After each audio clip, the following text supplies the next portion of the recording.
I think the armed opposition is very diverse.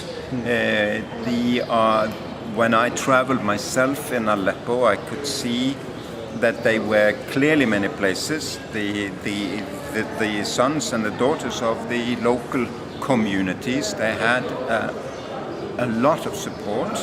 Of course, there was also al-Nusra people there, where many of them were seemingly coming from outside. It's a diverse group. The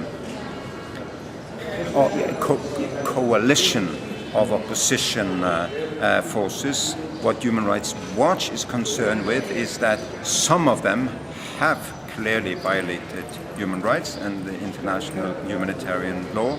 There has been revenge killings, there have been killing of civilians, there have been killing of prisoners, and there have been maltreatment of prisoners by some.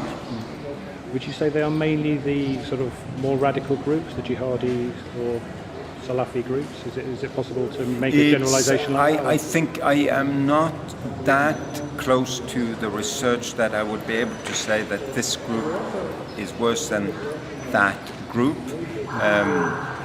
What clearly is a fear is that the longer it will continue, the more bitter the struggle will become, the more sectarian violence we will see on both sides. The final question: you've talked a lot about the change in terms of humanitarian action that needs to take place. That hasn't happened yet. What needs to happen to make that happen? There has to be much more humanitarian relief going into Syria.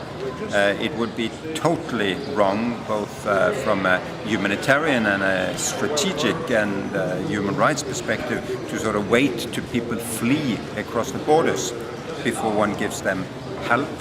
There is too little help both on the government-controlled side and on the opposition-controlled side, and there seems to be consistently less even on the opposition-controlled side than on the government side. And what is mind-boggling is that there is so few humanitarian relief workers, vehicles, supplies going from Turkey and Jordan to opposition-controlled areas when it's so easy logistically to go there. There are obvious security obstacles, and there has been, unfortunately, this has all been condemned by government. But I think under the humanitarian principle of humanity, much more has to be done both cross-border and cross-line inside Syria, so that large humanitarian needs that are not met today will be met.